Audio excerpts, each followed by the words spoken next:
Hey, Richard, happy World News Day. We were together physically in Toronto this time last year. So I thought I would ask you first, what's changed? How has Google's relationship with the news industry evolved in the past year or so? Well, I think several things. I mean, first of all, I think, as we all know, the role of digital in all of our lives has continued to progress without question. That, in some regards, has been a boon to the news industry in serving the needs of their communities. It's also been, of course, a challenge. The pandemic, of course, with COVID has been a particular challenge as businesses and communities weren't operating, weren't advertising with local news publishers. So we did feel it was important at our end to continue and expand our work in working with local news publishers to find new models, to find new solutions. But with COVID specifically, we felt it was important to step up and help financially. We did launch a journalism emergency relief fund globally, targeted specifically at local news entities. We contributed $40 million into that ecosystem, providing grants to 6,000 news organizations around the globe, which they've used to maintain staff during these very important times. Yeah. It won't end there. We'll continue with those efforts, continue to collaborate as closely as we can to make sure that we have an ecosystem going forward for journalism that is healthy and is sustainable. What else do newsrooms need from the Googles of the world, or Google specifically in your case? Because we are past the point of the basics, right? Newsrooms know how to make sure they are optimized for search engines, but they need more advanced help now, don't they? Well, yes, I think that's true because it's a very different world for them. As you well know, the business model is considerably different. I think, as we know from the past, the internet has changed everything. It's changed all of our behaviors. All of us used to go to newspapers for information that was vital to their business. It's where I went to find my first job. It's where my mom went to find recipes and the discount coupons. It's where we all went to find the department store ads and buy an apartment or a car.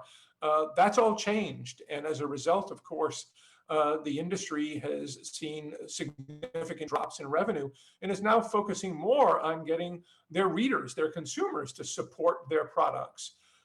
That's where we think we as a technology provider can step up and help. And we've done so. We provide tools to help drive reader revenue, subscribe with Google. We provide mechanisms to help publishers understand their local audiences and do a better job of providing the information that's so important to their readers. We've also looked at what kind of tools can we provide to newsrooms to help a reporter in doing their job more efficiently in our digital world. How do they take and analyze large amounts of documents which help them tell a story? So these are all dimensions in what I think of as the necessary rethinking, not of the mission of journalism, but how we actually practice journalism, both as reporters and journalists, but also as the business people, the publishers behind the news entity, to make sure it's one that has gained the respect and support of its community and can survive and thrive. Some publishers like News Corporation are challenging Google. There's this effort in Australia to change the business relationship completely. What is Google's view of that? Well, we think, first of all, that it's important to understand indeed what has happened and understand Google's role in it. We today contribute a vast amount of value to the news industry simply in terms of traffic. Right? As an example, we sent last month 24 billion visits to news sites from Google Search and our other properties. Each one of those visits is an opportunity for the publisher to build a relationship and drive advertising revenue, which we do. That's resulted in hundreds and hundreds of millions of dollars of revenue for news publishers. But we will continue to, as I said, collaborate, work to see what more we can do. We understand that publishers would like to see more assistance from companies like Google. In some cases, that might be appropriate. But in other cases, I mean, basically, we want to make sure that to the extent that countries around the world look at regulating the internet, that we make sure that in the efforts of publishers, particularly legacy publishers, to try to protect their past interest in revenue streams, that we don't lose the tremendous value of the internet in enabling new voices, right? All of us today have access to many more voices than we had in the past. Those who are coming to the business in news today with digital properties and are doing great jobs. And we want to make sure that they don't get lost in this effort as well, that we enable and maintain the diversity that the internet has allowed us to have. From large publishers, small publishers, new publishers, old publishers. And we'll continue to work at that. There's also something bigger going on, bigger than CNN's brand where I work, bigger than Google. There's something around the world, this rise of autocracy and authoritarianism. And I know you're concerned about this and about what newsrooms and what the media industry can do to stand up for democracy. How do you view this situation? I think it's a challenging one. And as you point out, what we're seeing is increasing degrees of fragmentation of the internet around the world. Right. And some of this has been the result of authoritarian governments. But we also see efforts, and we just alluded to some earlier with some regulation that those have proposed, that really seek to bias the internet towards the large existing players. And I think we need to be very cautious and conscious of that as well. As I said, journalism is best, when it's independently supported, and it's best when there are multiple voices out there, right? Different perspectives on stories, multiplicity of coverage of major events. And we want to see that coming from as many voices as possible, not just those who've long provided it in the past. And I think we have to be very cautious in evolving internet policy to make sure that we don't lose those great benefits.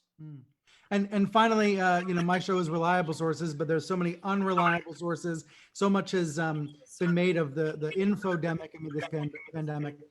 Are there steps Google's taking now that it wasn't taking a year or two ago? It feels to me like these big technology platforms are they're doing more than they used to try to combat health disinformation. Well, we've been fighting disinformation since the day Google was founded. But there are always new steps. We're always looking to do more.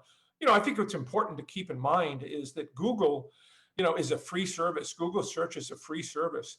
We have billions of users around the globe who use us every day because they trust us.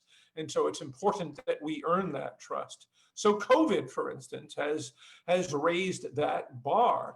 COVID caused a steep rise in the number of Google searches we see on that subject, not just for things like breaking news, but important questions about my community. What's going on with the schools? Where can I get tested? So on and so forth. So there too, we stepped up. We invoked our intelligence desk to monitor our results to make sure that we weren't seeing disinformation or misinformation appear in those results. We worked very closely with the CDC, the World Health Organization, to make sure that we were surfacing accurate statistical information about the crisis. And importantly, we get a view of the kinds of questions that people are looking for answers to. So we use that as an opportunity to work more closely with local news organizations and say, these are the questions that people are asking. Do you have those answers available on your site? So that you can not only provide those answers, but build the perception of the value of what you bring your community so that you can continue to garner the support of your community for your ongoing efforts. Right, such a great point. The data tells us what the audience needs, not in terms of traffic or clicks, but in terms of questions.